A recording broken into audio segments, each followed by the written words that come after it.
Hey, and we're live. This is episode 3 of Building Wealth and Health with Built by Bailey's and Dr. Matt. How are you? What? Good. What's up, everybody? Welcome to our live stream. We did not do it yesterday. Sorry. We had prior obligations and my son's birthday party, so I figured it'd probably be good to play dad last night and help out than it would be sit up here and talk about building our wealth and health. Nice. It was cool. It was good to see a bunch of kids together again. So that was that's awesome. How many really you guys cool. have? There were 2, 3, 5 plus Sage. Mm-hmm. Yeah. Cool. Right on. So it was good. They had a good time. They had played some games and ate some pasta, and they had an ice cream bar. So there's like ice cream and toppings. Awesome. Sounds like a good birthday. Yep. It was good times. Right on. Good times. So that's why we were not on last night, but we are here tonight. Your notification is interrupting my shopping, bro. What's up, Coop? I'm trying to catch up on all the numbers AMC today. So I'll do a little brief run through. And if you're still listening at that point, you can catch anything that I've missed. Long story short on that, we ain't done, folks. Not even close. So if you still are holding some AMC, congratulations, because we haven't seen it yet. I know everybody keeps saying, when is it? What happened? Did we see it? I'm out. Listen, if you're taking profit in the stock market and you're being smart with your numbers and you're being smart with your cash, it doesn't matter. Like it doesn't matter. I'm just going to sit on this one because of other stuff that I have set up and cash balance, the whole deal. So we're just going to keep playing this game, because as I was talking to some guys this afternoon, and to Dr. Matt right before we got on, we're basically sitting on a inflated Ponzi scheme of meme stocks. Mm-hmm. And these guys, as it appears based on the math that I've been doing, it looks like they're basically just going to run this game to stay afloat and stay in business. And the guys I'm talking about are the hedge funds that are involved in some of these, what we call meme stocks now. So yeah, it's been fun. It's fun when you can sit here and do it this way, right? You're not like, listen, Dr. Matt, is this financial advice? No. Is this a good way to invest your money? Like, is this a smart long-term investment? No. Okay. No. But is this a way to take advantage and make money? Yeah, for sure. Yeah, for sure. But you got to understand all the ins and outs of it. Yeah. I feel like it's an opportunity for people to learn as well about this whole system. Yeah. Yep. So. Yeah. It's a win-win and a smile. Exactly right. That's how you have to look at it. Long the Ponzi, for sure. This is basically what we call F-boy logic when you're doing this kind of trading. It's the kind that, shall we say, the F-boys kind of run with. Same logic they did when they were trading weed stocks. It's the same thing. This is not trading. Well, I'm not going to probably teach you anything new in the market, but I don't usually plan on talking a lot about it. I will pop this up real quick. We can run through this real quick so you guys can see my screen. I was trying to do some quick charting before we jumped on. This is AMC in a nutshell. This is the 15-minute chart. I was not in front of the computer today, so I apologize for trying to catch up as we're on the live stream, but I was getting updates. And again, Coop, thank you for keeping me always up to date throughout the day. Even if I'm not responding, I am getting those. So basically, we think there was a pretty substantial margin call. Oh, you'll definitely learn some from Dr. Matt tonight. Don't worry. Don't worry about that. I learn something every night from Dr. Matt. All right. So we're looking at like 236,000 shares sold at open for around $67. I'm looking at 132,000 bought back. Out of that, 102,000 was imbalance on the sell side. So looks like they borrowed against it. Close to, based on some simple math, like almost $1 million. And I'm looking at Coop's notes too. That's in line with the old numbers we were looking at based on way back when, kind of looking at this thing from the beginning.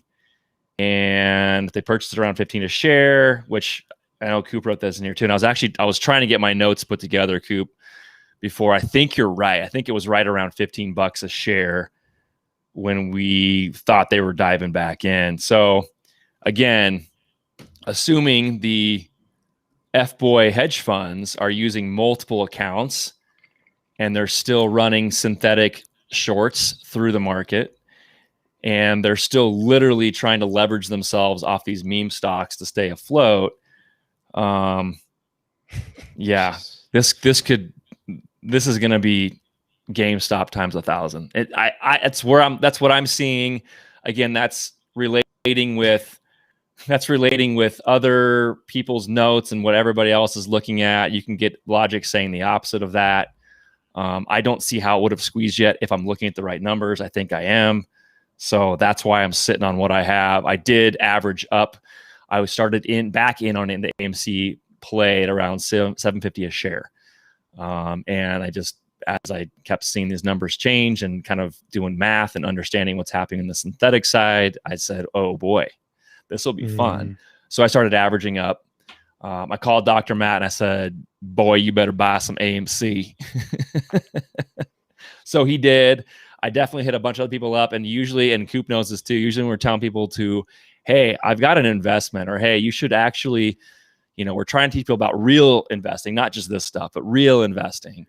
And we get the poo-poo runaround kind of crap. Well, that's fine. It's not for everybody, but this is a fantastic way to invest money and grow wealth and build your wealth. So I kept telling people I'm in at 750. I started averaging up, which means I was buying shares that were trading higher than my cost basis of 750, which means, as simple math averages, it bumps me up in price on average cost per share. I am in around, probably in around, for 1948 now. So I started at 750, averaged up to 19, a little under $20 a share. All right. And we're sitting at, what we close at? I said 51.34. I mean, I said it closed green today, but that's because we had a massive short again, especially even overnight. If you can see this, maybe I'll take us out of the way for a second. So if you see this, even overnight last night, I mean, there was trading over $77 a share. Anyway, I think I'm sort of caught up on where I'm at now on this whole thing. For anybody else listening, hold. Make them free. I always suggest in this kind of trading, if you can make your initial investment free, which means basically selling back your initial investment once it makes runs like this, that's a super conservative way to play it. If you want to get greedy, I've already kind of sort of made this stuff free. And I was telling Dr. Matt the same thing. So that's kind of where we're at on this. So that's kind of my brief interlude into rundown of AMC right now. I do like learning too all the time, Coop. That's as much as I can. Sometimes I have to reteach myself stuff I already know. Right. This one's for Coop too.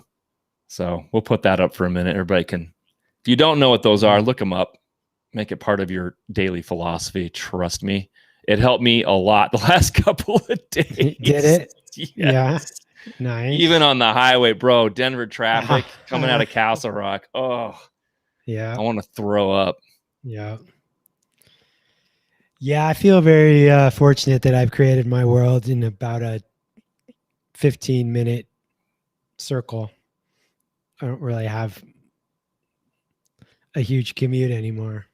So I've been spoiled, especially the last 15-ish months. The way I've kind of had to change what everything was going on, and the way I was running my businesses, I had to make a big move, and that forced me to be at home like 90% of the time for school, because the kids were not in school, they were online. So yeah, a lot of people made adjustments, but in that respect, I got real spoiled, and so now that I'm kind of out in the field again a lot. Whew. Getting back out there. Yeah. Dude, in the last couple of days, I've been literally on a job site by myself, and that has been a long time. Wow. I'm like grunting it out. Oh, my knees are killing me. We'll have to talk about the whole knee thing here in a minute too. Figure out what I can do. Sounds good. Yeah, it was rough. It was rough last couple of days. I'm a little beat up and sore. So yeah, I got spoiled. But yeah, Dr. Matt and I live in Lafayette, Colorado. So we're, there's a lot of stuff that's right here. It's a nice place to live. It's super easy commutes for most things. Excuse me. So we're spoiled for sure. We are. It's true. Yeah. Yeah. So yeah, what else are we talking about tonight? Good question. Well, I'm on that. Well, God, real estate. I will say, you guys look out there for real estate. Keep looking. There's stuff's changing a little bit. In fact, just on my little market watch, I want to see. I'm doing a little lumber futures to gold comparison here. So compared to the VIX. So this is, where am I at here? I'm on my 4-hour chart. So my candles, if you guys don't know this, you're looking at these, my candles are my lumber futures. This is compared to gold. Okay. And based over time, well, first of all, you can see we had a little bit of a drop here. There's not much wiggle room. The actual day-to-day price on, I hate you, Coop. The day-to-day price of lumber hasn't changed. In fact, it's probably gone up still a little bit. But I'm starting to see a little bit of wiggle in the lumber futures. Although at the same time, I'm not seeing much move in the gold. So we're just gonna keep our eye on this. That being said, the reason I'm watching this more than anything is I'm trying to figure out where we are, as far as especially the investment property I'm just about to close on. Do I go right into the development, or do I hold it? So we've got a renter lined up. We've got several renters lined up. It's pretty easy to rent. We probably didn't even ask enough for rent, but it is what it is. And it's a good hold, short-term hold. And in the meantime, that property is making money for you, right? So it's paying your mortgage. It's paying your expenses, hopefully. Even if it's not, it's at the same time, it's appreciating in value. So as you watch that market, it's making money for you, and in a real estate deal, and it's paying for itself up front as well.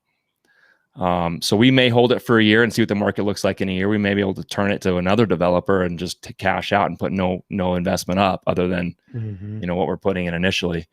We may hold it for 2 years and then do the development. So long story short, get into stuff that gives you flexibility, but you really can't go wrong with it. Just don't panic buy, like we talk with everything. That's my advice. But we'll see what happens. I'm excited regardless. And I've been talking to a lot of lenders the last few days, and they're all hungry for your business. I mean, they're trying to get money out before things get more tied up. Mm-hmm. Yeah, I was going to ask, are they lending? I mean, is it easy to lend or no? I mean, they want to lend. Of course they want to lend. Yeah. I mean, as far as easeability, I wouldn't say it's any more difficult than it has been the last year to 2 years. There's always paperwork to it, but I think there's a little more conservatism that I'm seeing lately especially the last probably month. And I'm talking about, not just bigger banks, but more of the local stuff around here too. They're initially trying to ask for more money down. Like the LTD on this is really stupid. It's like what several banks. I mean, we just walked away from it, but several banks are asking for so much down, and I'm like, you hope we fail on this thing, because you're sitting in a fantastic position. Right. You just don't want to put too much, whether you're super liquid and you have the money or not, leveraging against real estate is the best way to run, right? You want to stay, generally, you want to stay more, cash heavy. In this market, I don't know as much. I think it's okay to get a little more of your cash into some of these assets, because I don't know, the value of the dollar is looking iffy. Cryptocurrencies are going to definitely have a role in this whole thing too. But I think it's okay to put a little more in right now. Although I wouldn't put any more than 30% of any property. I don't care if it's a $200,000 property or $1 million property. That's too much at that point. If you go above that, there's no reason to. And if there's a bank telling you need more, then walk, because these guys make all their money obviously doing that. This is the world. That's usury. Exactly. So yeah. Crazy. Yeah, so that's, I mean, just keep going, just keep building. It's a crazy world we're living in right now, but there's lots of opportunities. Keep building. Stay tuned on AMC though. This is stuff. This is the kind of stuff. It's like an adventure, but this is the kind of stuff you can take advantage of when you're, just trying to get a little extra cash on hand. What up, Yee? How are you? Thanks for jumping in, bud. We were talking about your favorite stock, AMC, at the moment, and we're talking about leverage in real estate. We live. Yeet. Sir, what is that? That's a bourbon ginger. Oh, man. I'm drinking water in my pink cup. Nice pink cup. Yeah. Yeah, we just ran through some numbers on AMC and trying to figure out how much further these guys can dig themselves a hole before they can't get bailed out any longer, and we cash in and take our wealth and throw it right back into some real estate. So get your butt in gear, homie. Go get yourself something to buy. The time is now. Time is now. Yeah. Yeah. So that's what's going on my end. I mean, I think it's, like I said, the banks are a little more conservative, but can definitely wiggle them out. You know what I mean? They got to get there. They got to get there and make their money. So you just got to be a little more aggressive is my advice right now with some of the lenders, small term, big term. But you know what? That's, even private investing is the way to go on a lot of this stuff now. There's people with money. I mean, clearly you can watch the markets and see that. Exactly. Yeah. So the whole 1031 exchange most likely is gone.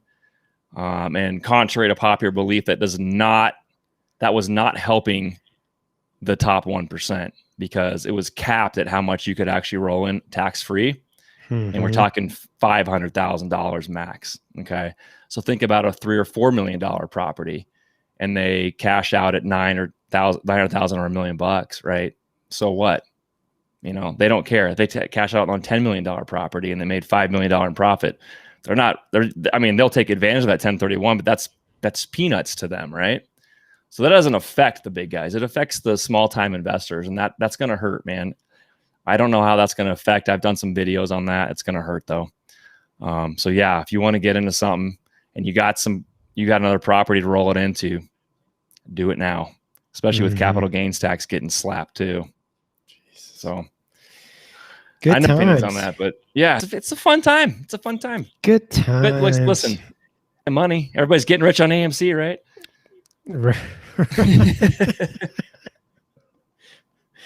Oh, goodness.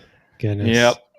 And that's the feed they're trying to give you. It's right, Coop. They're trying to make it sound like they're trying to help out the small time, the middle class by, pinning down the 1%, but that's not who's using the 1031s. It never was. It's not designed for that. So, yeah, it's kind of poopy, but it hasn't happened yet. We'll see. I don't know. There's people I've been definitely kind of making them hustle. If they're going to do something, do it now. Roll that money. Don't pay that tax. You can get it else. Do it now. That's my advice for sure. Yep, definitely. For sure. Well, Dr. Matt, like I said, I was I've been doing some work on projects on my own the last few days, and I haven't done that in a while, but I've been on my knees and squatting a lot. So I've been trying to stretch along with my regular regiment of workout routine, and my knees got a little swollen, but they're really sore. My IT bands are flared up. Yeah. I just need to get them calmed down. Tomorrow's the last day I'll probably have to do that. And then I can probably recover a little bit, but yeah, I've got 2 different knee injuries. Actually, technically I've had 3 knee injuries over the years, and ask me if I've had anything done to them. Have you had anything done to them, Shane? No, I haven't. No, you haven't. Right. How long can I go? You're going to ride those knees out as long as you can. Yeah. Yeah. Oh, yeah. You should hook up with Coop on those numbers. And I ran through them at the beginning, but that's old news, homie. That's old news. There's don't worry, it's going to pop Friday or Monday. Tomorrow or Monday. Coop knows too. But yeah, their whole goal with 2030 is to get everyone to rent. Keeping the man down, bro. Yeah. Wealth is for the elite, right? No one else is supposed to be wealthy. That's why I've tried to convince everybody that making money is a bad thing. We should all have, a fixed income. But I digress. Mm-hmm. Well, you know what we should talk about? We should talk about let's talk about Phil. Oh, Mr. Mickelson. Mr. Mickelson. Yeah, see, it was last year's news. Yeah, hook up with Coop. Mickelson. You and I were... Who plays golf? Matt and I are big golfers. Well, I think it's relevant to what we're talking about. Yeah. With building wealth and health, and I think it's I think it's something that is a cool example that we're seeing. You know what? Actually have a couple of examples, don't we? Kind of recently with these old guys. Yeah. Who know what they're doing out there and actually now are in a healthy space enough to actually keep doing it. So for those of you, if you guys don't know, Phil Mickelson, golfer, oldest guy to win a major ever. He won it at what, 51 is he now? He's 50? Almost 51. He was technically 50 when he won it. It'll pop next week, Coop. Yeah, it was pretty amazing to watch. So do you remember who the oldest golfer before that to win a major was? They put a few names up at the end. I don't remember. Nicholas won the Masters when he was in his 40s. He was 46. Yeah. 46. He was 46. Right. Was there somebody since him? I don't think since, but before him, maybe? Yeah. I think Burroughs won at 47. Right. Okay. I mean, Tiger won in 2019 at 43. Right. Yeah. But he's, was before he broke down, he was a physical phenomena, and he's the one that's probably created all this opportunity for these older guys, right? Yeah. Well, yeah. That's why it's fun. No, it's frustrating as hell. But I think, from our context here, I think what's relevant is just seeing somebody that age take care of himself, build his health to a point where he can keep up with these guys that are 20, 25, 35, and not only does he, drive with them and hang with them, he beats them, so I don't know. I was pretty floored by it. So it was really cool to watch at a guy that's only almost 51 years old. Phil's had some health problems. He's had some, he's got some condition too. I can't remember. He's on a couple different drugs. I'm trying to remember what my wife was telling me about what he's on, because he's advertised for him, and it's made his weight fluctuate, right? Like it's puffed him up over the years.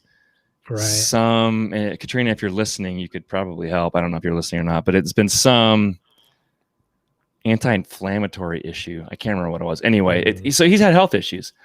And he's not I wouldn't say Phil's ever been the epitome of health, but he's definitely tried harder. Right. Well, I think that's the point too, right? Like it hasn't been the epitome of health, and he's someone that looked at that and said, hey, I better figure something out if I want to keep doing this. Yep. And he started doing different things. He's changed his life. He changed his health. He changed his routine. His diet, his exercise. He changed everything. And I think that's super helpful. I think it's a lesson that we could all like learn, right? Like there's never too late to start that stuff. I mean, could you imagine I don't know. I mean, I look at Tiger. I mean, Tiger's right exactly our age, Shane, for the most part, right? Tiger's no. What are we, like 30? We're 31. Right. All right. I've stopped counting after 30, bro. That's right. He's a little older. Keep telling him about that stuff, man. Don't. Yeah. But you're on the tour. You're on the tour, and then this kid comes in, and he completely like changes the way everyone practices and plays and trains. And you're, 6, 7 years ahead of him. Right. And all of a sudden you have to adjust. I mean. And he may not be the epitome of health right now. I don't know, but I think it's pretty, cool to see somebody that can see that as a goal or as an important part of his journey. And he's not like too old to change, Yeah. And he doesn't, I mean, maybe this is just me getting older too, but he doesn't give off the vibe of someone that's over 50 years old. I mean, he may not be the most ripped guy in the world, but I think Phil's done a really good job, especially probably later in his career, of doing what he can to stay. He's a very flexible guy. I mean, you look at his golf swing, still very flexible. Yep. He's fitness. He's got a coach that he's always working out and doing those things. He's trying to eat the best he can. Right. He still hits the crap out of the ball. I mean, he's playing with Brooks on Sunday. Brooks is one of the longest hitters on tour, and there's a couple of times he outdrove him. I mean, he's still busting it. So it's just like, I think there's, like you've said this before, I think there's a move towards, hopefully, and I mean, our country is so unhealthy as it is. You get your ass to the gym then, man.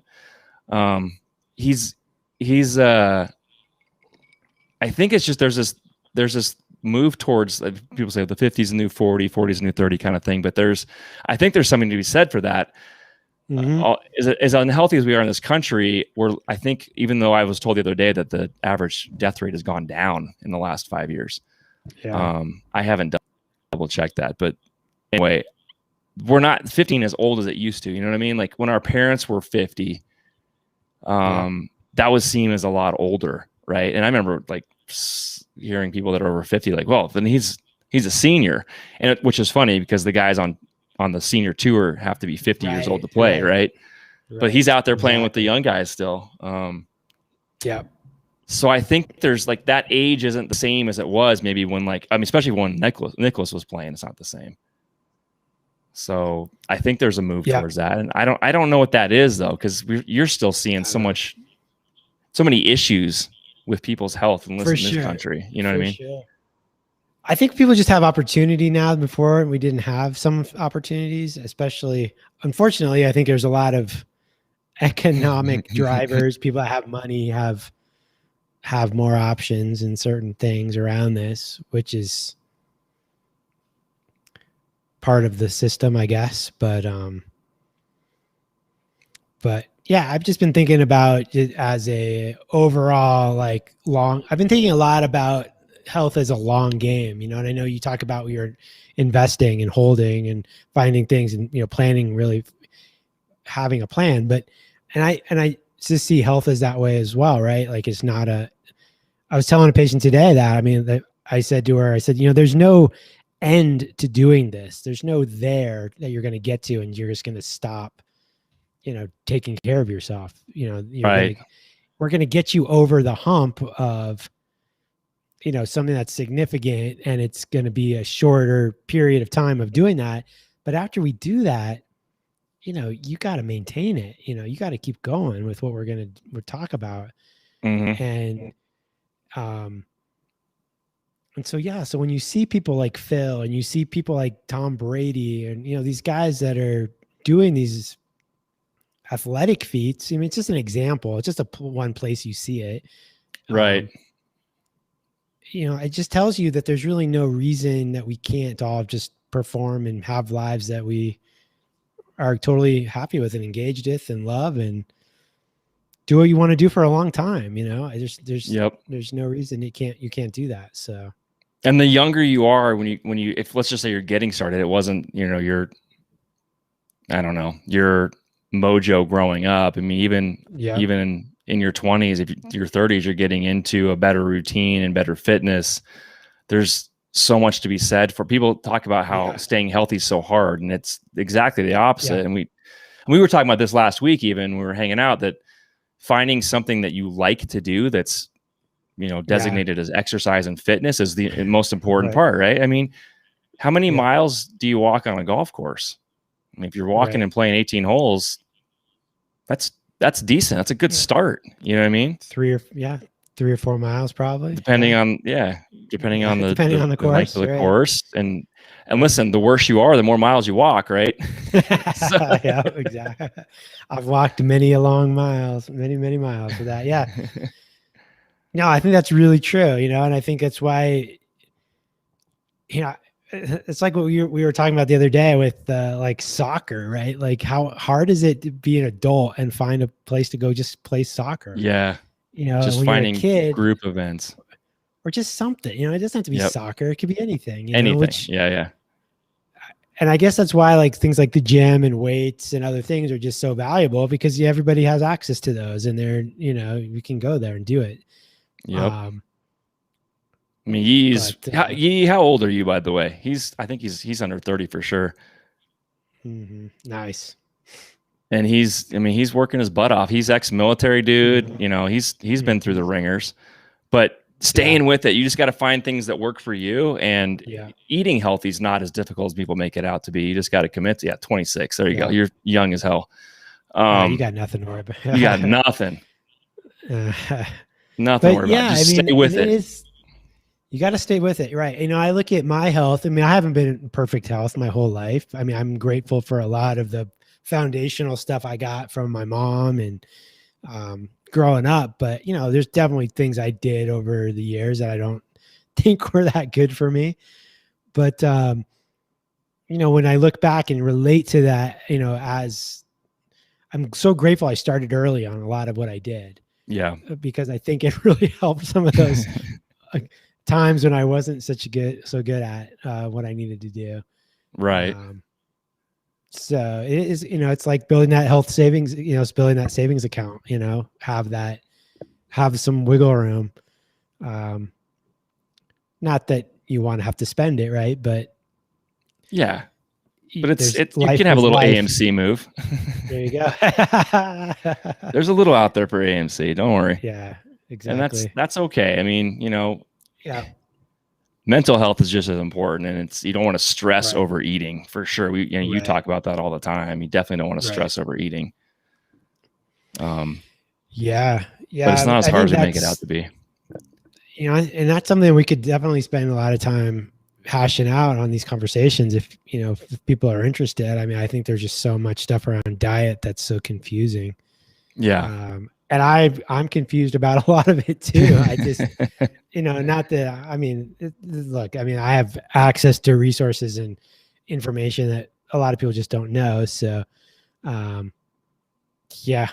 docs and that's their mojo, man. It's one of those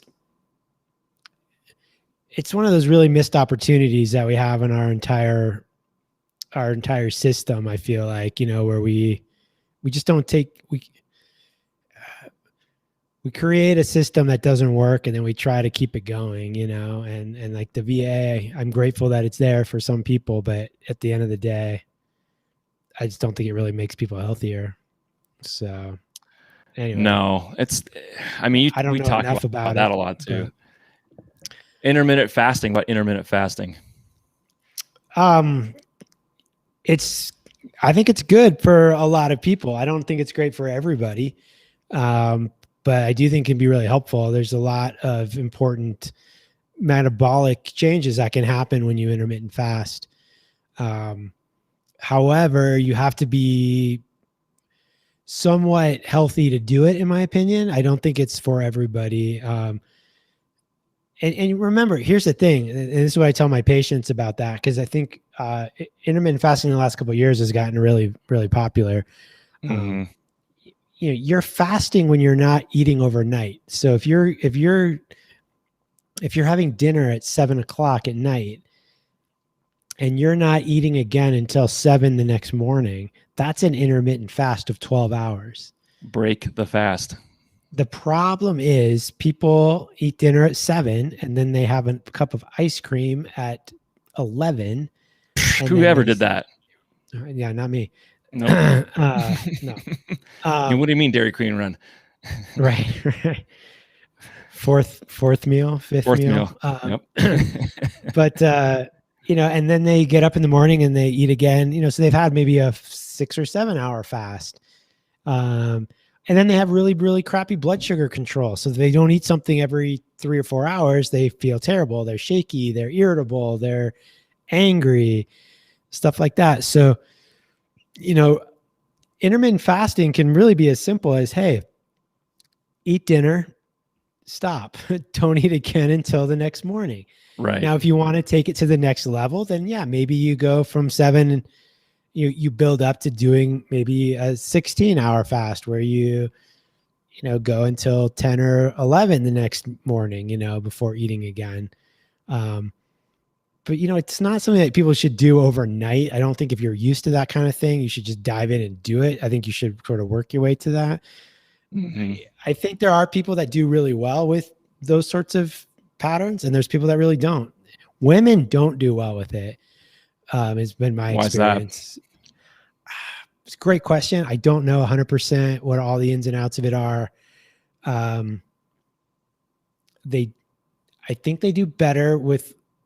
Now, I do think an overnight fast. I don't think women should be eating, every 3 hours, all waking hours, by any means. But like a 16-8 fast or a 18-6 or 24. I don't think it really is really good for women. I think there's hormonal shifts that are happening. I think there's oh my God, for sure. A lot of stuff like that. So yeah. I'm just telling you clinically what I've seen. It just doesn't really seem to work that well. But for guys, it does seem to work better. So, if you're able to do it, we don't probably need to eat as much as we do in certain things. But it also depends on what your goals are. Right. If you're trying to put on, like, if your goal is to lose fat, like if you're overweight and obese and your blood sugars are really out of balance, there's a place for some intermittent fasting. There's a place for some shifting your metabolism away from like glucose metabolism solely, maybe more ketosis, things like that. Yep. If you're not trying to do that, you're looking at, and you want to put on a lot of muscle, well, then you probably need to eat more protein. You probably need to be eating more in general to do that. There's no one size fits all for diet at all. And it really does depend on what people's goals are, what their health issues are, what their kind of their state of health is at the moment. Yeah. I think part of what we've done, and we talked about this on the podcast you were on with us, was the separation from kind of nature as we got into that and how we've done that. Yeah. But I think part of the problem a lot of times is there's a regiment of when we're supposed to eat, right? There's supposed to be a 3 meal a day regiment that's kind of like entered our culture for a long time. And that's, I got to eat up and eat breakfast. And then I got to make sure around middle of the day I'm eating lunch, and then I got to come home and have dinner. And that's not, for most people, and you've said this before, it's not the most beneficial way to handle eating. And we should be grazing throughout the day. And when you're hungry, have a little something to eat. My father-in-law is the epitome of this. He refused for a long time to snack because it's like, no, you have 3 meals a day. But I'm like, but you're hungry, so eat. No. It's you don't eat snacks. That's unhealthy. Yeah. I'm going, dude, you need to have a snack. Well, I think it depends on how good someone's blood sugar control is. If you have to do that, then and then what your snacks are. What's up, buddy? We're talking about health, so stay in here for a minute. But yeah. But yeah, I mean, we shouldn't have to eat every 3 hours just to keep our blood sugars from crashing and making us complete assholes, right? Right.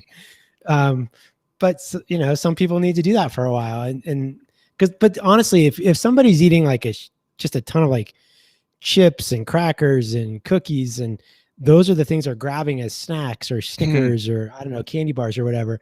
I mean, that's just going to put you on this up and down roller coaster ride of blood sugar, and you know, it's going to go up. You're going to feel okay. Oh, it's going to come back down pretty quick because your insulin's going to spike, and then you're going to start going up and up, and you're just going to have this overall kind of, you know, roller coaster. But if you're shifting that to more protein and fat, then you're going to have a more slower rise of that blood sugar. It's going to be more sustainable. And as you get healthier with that, you're not needing to eat as often because your body can control it. You can tap into the stores that you have. I mean, I eat basically 2 meals a day right now, for the most part, not every day, maybe 5 days a week I do that. Yeah. But I've been doing this for a long time. Like my blood sugar stuff's pretty dialed in for the most part. So meaning your body knows what it wants and what you're going to give it. It's situated. So, what about red meat? Red meat. I'm fine with red meat. I think a lot of people need good quality red meat. It depends on the situation and the person, how much, but I think quality is important. I don't think McDonald's burgers necessarily are going to be the right way to go. Well, it's interesting. One of the things, and if you guys really want to check out a really cool book, there's or a guy you can follow to kind of learn about more red meat consumption, is this guy named Paul Saladino, Dr. Paul Saladino. Oh, and he's written a book. Yeah, he's written a book called The Carnivore Code, and it's all about. He basically just eats animal protein. That's his entire diet, but he eats the entire animal. So they call it nose to tail, which basically means you don't eat any, you eat all the organs, and you don't eat huge amounts of them in any given setting, right? You just eat, 1 or 2 ounces kind of a thing. But anyway, I've learned a lot from him on just certain aspects of that type of diet. I don't think it's a diet for everybody, but I think there's some cool takeaways from it. And how it potentially could be very helpful for certain people in certain situations. You are what your food eats. That's right. Yeah. Rolo, no Dr. doubt. Matt does a lot of stuff on Insta about mercury. So you should go follow him on Instagram so you can check that out because it's 100% correct. Yeah. Yeah. Well, that's our whole toxic world, part of our toxic burden that we all have. So yeah, I mean, I think as far as like bulking up goes, Coop, I mean, like that's one of the most usable proteins out there for putting on muscle mass. So yeah, Wagyu. Yep. Get some Wagyu. Only that. That's all you should eat. 100% of the time. I love it. Yeah. Hey man, if you can, go for it. That's why we all got to capitalize on AMC, right? Let's get some Wagyu. I'm gonna pin this one because this is one that I think people ask a lot about. I'll figure out how to pin it because it's keeps scrolling me out of here. But he's talking about sugar cravings and why we get them. Well, we're kind of wired to want sugar. I mean, our brain kind of thrives on sugar. It fires a lot of dopamine in our brain. We feel good when we eat sugar. Dopamine is kind of our it's part of the focus. It's also kind of a calming kind of clarity neurotransmitter in our brain. And a lot of us don't make very much dopamine. Or we don't make enough, I should say. So it can be, and that's where sugar or caffeine can really kick in and kind of fire that for us. So that's one aspect of why people crave sugar, because we're trying to kind of fire certain things in our brain. I mean, the most extreme example of that are people that are on methamphetamine. So people that do meth, they they feel so good when they're doing that because they just make a ton of dopamine. You just like flood your whole system with dopamine. But what happens after you do that is you burn everything out. It's like you kind of just fire everything all at once. And so you end up needing more. You got to keep firing it. And that's where the addiction, part of why the addiction occurs anyway. Not the only reason, but partly. Nicotine. So nicotine, yeah, there's some aspects of that with nicotine. Stop smoking, man. If you're still smoking, I'm going to come out there and slap you. Yeah, I mean, nicotine's got a little bit slightly different pathways, but there's definitely some reward dopamine kind of firing from it. Yeah, I mean, look, dopamine's great. We all need it. We all do things. A lot of our, like, honestly, they've done studies like on like your Instagram feed. If you get a little like a little like notification, you get a little blip of dopamine. I mean, it's pretty crazy. So, we need it. We like it. It's good for us, but we can, if we can make our own in the right way, if we can keep it balanced, that's where protein comes into play. So, I mean, I had a patient today that he's going through a pretty bad time of anxiety, like an anxiety attack kind of place. And he's one of these guys that as soon as something goes wrong, he wants to fix everything in his life. And he just goes all the way to the extreme to try to fix it. And he stopped eating. Really? And I'm like, okay, man, you can, yeah. Cause he's like, I just got to do I got to do like a cleanse. Well, he wasn't like not eating anything, but he was like really, it's like everything. I just got to really clean myself out. And I'm like, okay, no, we're not going to do that.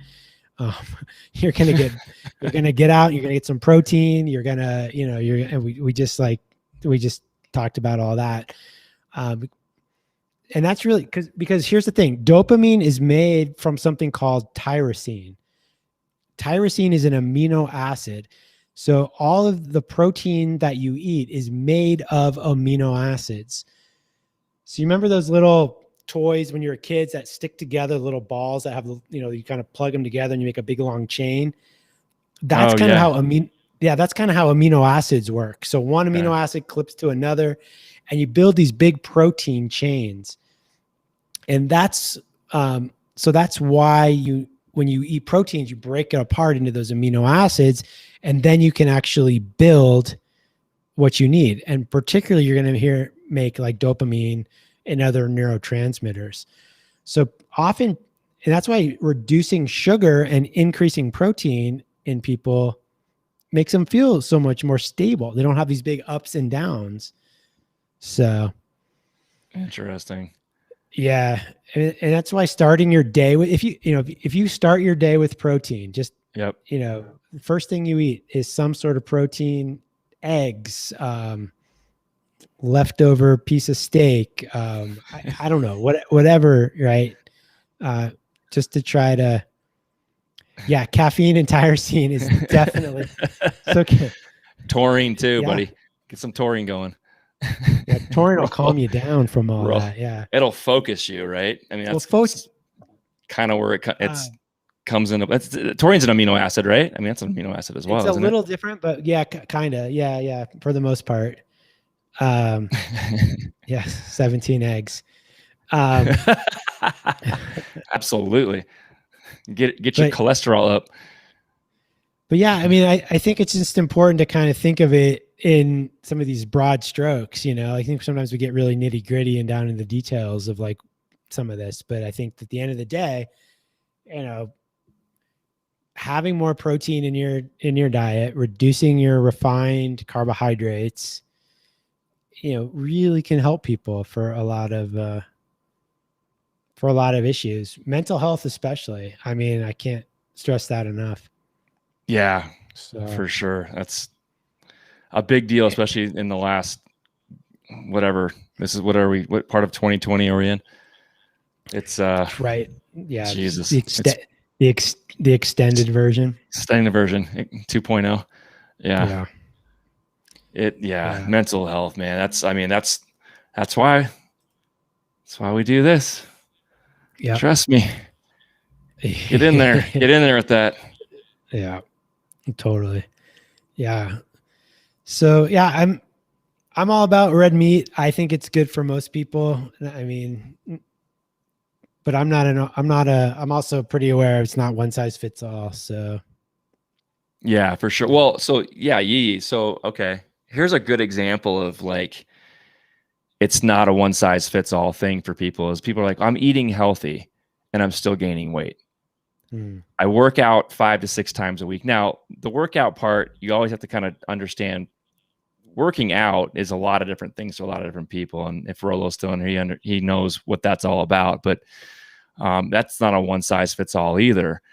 But people that are, let's just say, adequately doing the two, they're eating good quality food and they're calories in, calories out. It can't get more simple than that. But I wish it was that simple. Yeah. But to start with, for most people, I think that's actually pretty true because this is what I'm going to get to is there's not an understanding of that. And my cousin was an epitome of this. He put on, this was probably 10 years ago, he put on 25, 30 pounds. And if Seth's listening, I apologize for sharing your story, but it's a good one. So shut up and listen. He was doing good workouts because every day at work, he would just go on these walks with his friends at work, but he was working out hard. I mean, he was doing good workouts and he was eating, like Yi was saying, spinach, chicken, broccoli, a lot of veggies. He was getting in his protein. He didn't like red meat as much. Because his issue was just eating burgers and fast food. So he tried to stay away from that, but he was like telling me all the things he was eating and the workouts he was doing, the whole thing. And he's like, I've literally put on 5 pounds in the last month. And I'm like, that's really weird. Something else is going on, man. And we were having a conversation over a beer, which I told him, slow down on the beer too. Likes beer, which he actually was getting better at. I'm like, so give me like a typical meal. Like, what did you have last night for dinner? And he said, all right, well, last night for dinner, let's see what we had. I had chicken and broccoli, and something else. I couldn't remember what it was, but it was something pretty easy. And it's true. But I'm like, all right, cool. And I'm like, and he's like, yeah, I think I had 3 or 4 chicken breasts and I had like 2 servings of broccoli. Whoa, back up. You had what? Yeah. He said it was either 3 or 4 chicken breasts. I'm like, full chicken breasts? Like, yeah. And I'm like, dude, right. There's your problem. You're eating too much food. It's not about just eating that. It's just you're eating too much of it, right? Well, that's so he wasn't burning those off. And that's where it comes down to kind of what your goals are, what you're trying to do. I think, there are times when we need not to eat as much, and we don't probably need to eat as much as we do, for sure. Yeah. However, if your goals are to put on mass, not a lot else you can do, but eat, in my opinion. Yeah. But he figured that out and actually shockingly started losing weight for real. Right. I mean, all you have to do. That's great. Yeah. And, there's a big conversation too in this kind of about quality of the calories, because not every calorie is the same. And I think that's where the calories in, calories out kind of thing falls apart, because you just don't use the calories the same in your body. You don't. And so, understanding how you can, quality and different proportions of things, I think is really what's important as well. Not just looking at numbers, because honestly, if calories were the issue, I think at this point in our society, we've got plenty of calorie counters out there. You can go to the menus, restaurants, put calories on there. If it was just as simple as figuring that out, we'd be better off. And it's clearly not just about that. It is partly about that. But yeah, it's definitely, I mean, for most people, it's a really good start. It's, Hey, yeah, you start looking at your blooming onion is 3,000 calories. That's your entire day or 3 days. Yep. So anyway, yeah, no, I agree. I totally agree. Yeah, it was just, it's funny to hear that. Cause I was like, you're eating way too much food. Right. Yeah, And that he's is a not a lot of big food. guy to begin with. It wasn't like he's, Right. you know, he's not like my Right. brother's size. He's not a big guy. I'm like, Jesus, how do you Yeah. get that in there? I'm hungry. Yeah. Exactly. Yeah. Yeah. There's a lot. And it's hard to know. I mean, this is one of the harder, challenging pieces of the work I do, is figuring that out with people. So yeah.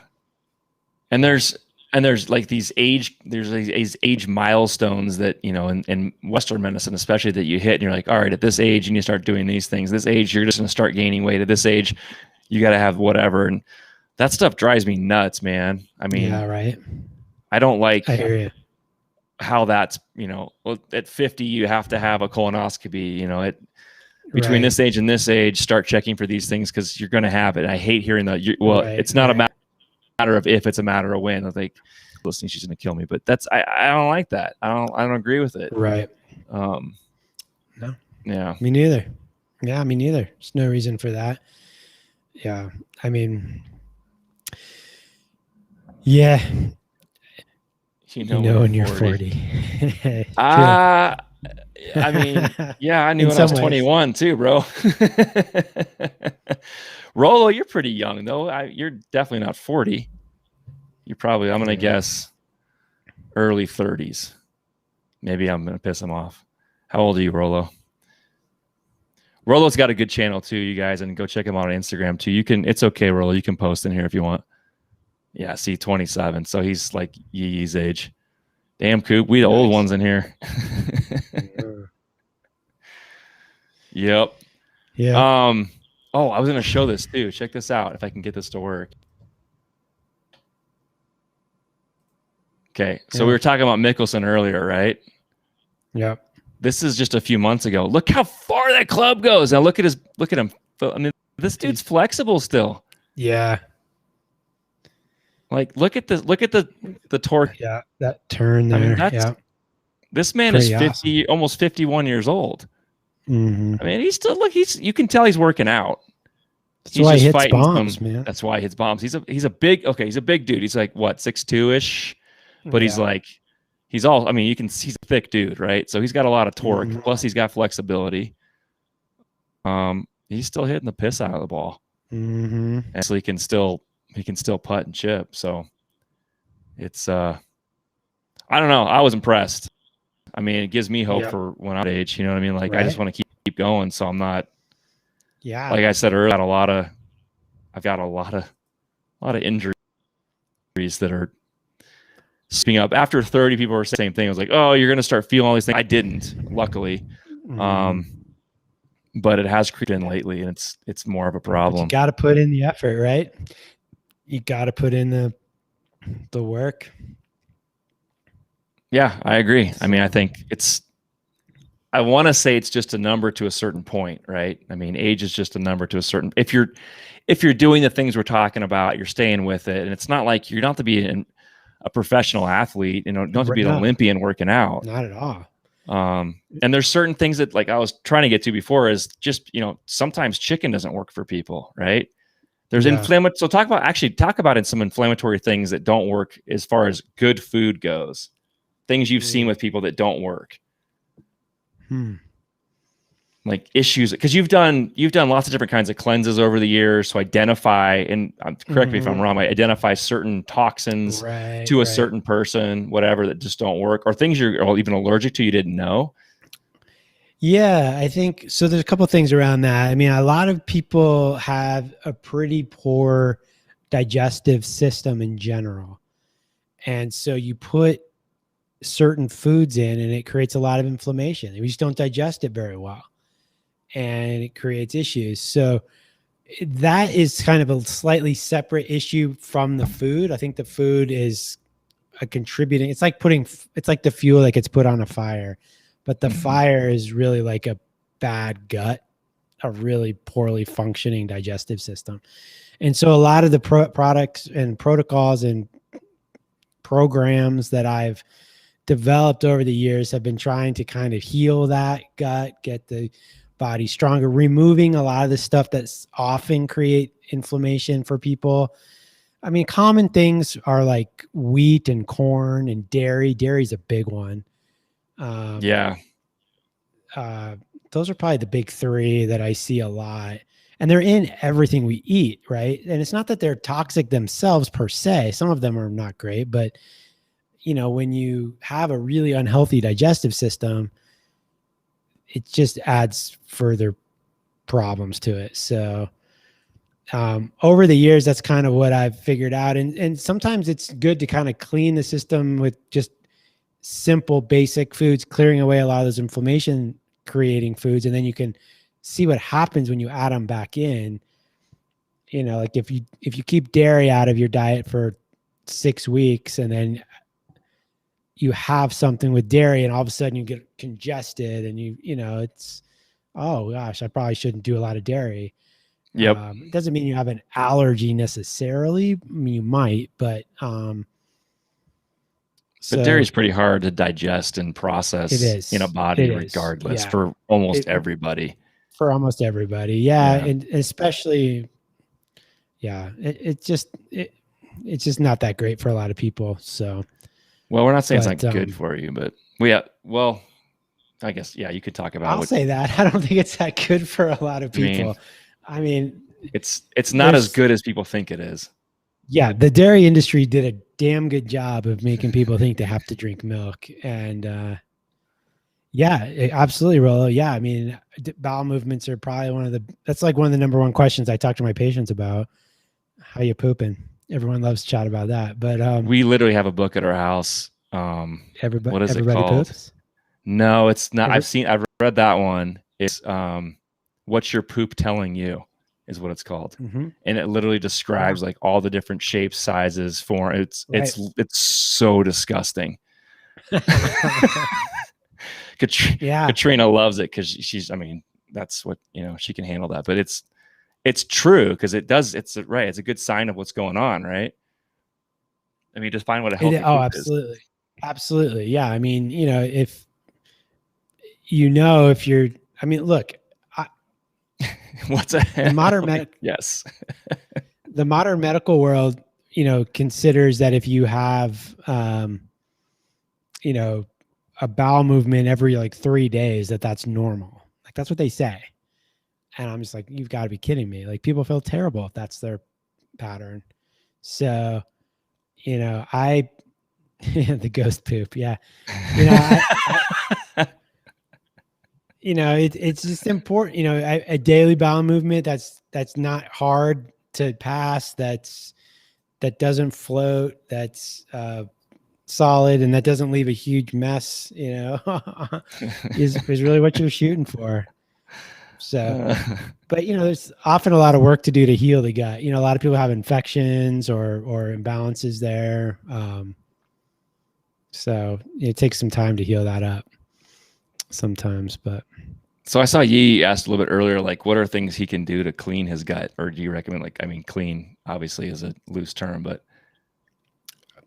scrub the gut. I've come to you before. I need to scrub my gut. What can I do? Scrub it. Right. Yeah. You feel like things are, do you feel like things are stuck in there, buddy? It's not coming out. There's a lot. That's a tricky question just because there's multiple things you could consider depending on the situation. Obviously diet, I always start with, you gotta really, dial that in. There's thanks for stopping by, buddy. Thanks, Rolla. There's actually one of my favorite new products that's out there. And I don't make anything from this. I just think it's an amazing product. It's called Ion Biome, IONBIOME, Ion Biome. It really helps kind of get all of the good bacteria in the gut working properly to help you digest and keep your immune system strong and stuff like that. So, that's probably honestly, it's one of the things I've been using a lot with myself and with my patients recently for healing the gut. I'm a big, thanks, man. Is that it? Yeah, that's it. Yeah. I just do like a teaspoon a day of it. It's developed by this really cool doc named Zach Bush. So go check out Zach Bush on Instagram too. Zach's I know Yi hates social media, but there are good things that come out of that for information. Yeah, and he's on YouTube and stuff too. If you want to watch Mm-hmm. videos from him, I love Zach. Yeah, he's a really good resource. So I mean, those are really good things to think about around that. I mean, there's so many other factors. You know, there could be like probiotics. There could be stuff for your liver. There could be stuff for your stomach. But a lot of it does have to do with the food that we eat, and most of the time we just need to eat better quality food. Yeah. Processed fast foods. Honestly, one of the things that seems to be a link between a lot of these really crappy foods is actually these processed seed oils. So things like safflower oil, canola oil, all those kind of oils are often very inflammatory and hard on the body. So, Yep. Which are in like all the processed foods. I mean, if you pick up a bag of chips, there's going to be some sort of processed oil in it. Is the corn the problem, or is it the partially hydrogenated cottonseed oil or whatever, you know? So that's the kind of stuff that, yeah, there you go. There's Zach. So you can watch him on YouTube. I mean, we have it in the house, but I love avocado oil. I use it to cook with a lot of stuff, and yeah, me too. Yeah. Getting a lot of those fats from it is a good thing for sure. Much better than other oils. Get better at label reading. That's my layman's advice too. Right. Oh yeah. You know, here's a good hint for label reading. Check out how many ingredients are in a label and go for the one that has the least amount of ingredients. If it's a big label, you know that there's a lot of crap you probably can't pronounce in it and probably don't need. Is it poison? No, probably not, but you just don't need it. Right. Yeah. So it's just one more thing you can do. So, I mean, spinach, I'm not opposed to spinach. I mean, if you like it, 1 or 2 cups a day. So quite a bit. Well, 2 cups is quite a bit. Well, is it before you cook it down? Yeah, I was going to say it's pre-cooked or post or not cooked or cooked. Because that stuff cooks down and hooray. Seems to go right through. Yeah. Yeah. Yeah. It's the green machine. Put it in a shake, and if you're going to use, I mean, you can blend that up with other stuff. It's probably the best way. That's a good way to do it. Yeah. Yeah. Yeah. Well, I have some we can talk about next time for sure, because I still want to try this. Was about among other things, and I want to talk about how much money I made in AMC next week too. Yeah, we should know better right now, right? Well, maybe. Who knows? All the haters, you keep texting me. I don't know what to tell you. Is it too late? I mean, it depends on how much money you're trying to make. Stop. I'm done. We're getting off soon. But I want to talk about water, all the different kinds of water and what's in water. Yeah. Because I saw these guys talking about Texas water a little bit ago. Colorado water, comparably, you can drink right out of the faucet. I mean, I don't recommend because of the chemicals, but it's certainly more pure than most places around here. Yeah. It's the Rocky Mountain High, man. Rocky Mountain water. Yeah. It's actually, it smells pretty good. It tastes good right out of the faucet. But I want to, because of what that Netflix show that I watched, I want to get a bunch of waters and sample all these different kinds. Is that still on? I don't know. I'd have to check. I'm not sure if it is or not. If it is, I'll put it up next week and we can kind of talk about it. But if you haven't seen it, I'll find that episode. I'll tell you which one to go look at. Yeah. And there's a lot of stuff I can share about water for sure. Yeah. Cause I'm dying to try that. Cause after watching that show, it was fascinating to me. Like the things I didn't even think about. It was like, what are you talking? Water has flavors and different, all different kinds of, all the stuff we suck out of it to put in a plastic bottle to say this is purified water. And it's like, don't purify the water. No, it's so true. I mean, let's definitely talk about water. I love it. Yeah, it's a great idea. And, obviously Matt and I both like to get out into the mountains because we have them right here. But, getting out and being able to like backpacking even, and getting water straight from rivers and creeks as we're hiking along. That stuff is amazing. Yeah. It's thirst quenching. It tastes great. And yeah, do you have to filter out some of the giardia? Yes. Yes. Unless you want to be humped over all weekend in the trees. We call that mud butt, by the way. Mm-hmm. Yeah, but it blew me away. So I'll put that on the agenda for next week for sure. Yeah, great. Yeah. And if you guys haven't, make sure you go check out Zach Bush for sure. You watch YouTube, so you can jump on this guy. Yeah. Well, everybody that's watching this thing run, stay with it. Thanks, guys. Appreciate you guys stopping in as always. We were not in yesterday. My son was having a birthday party, so if you guys didn't hear that earlier, that's why. Normally we're on Wednesdays. Next week I think we're going on at 7, right? Yeah. Okay. So we'll have that reminder up. Check us out. We'll talk more about making money and staying healthy so you can spend it. Yep. It's awesome.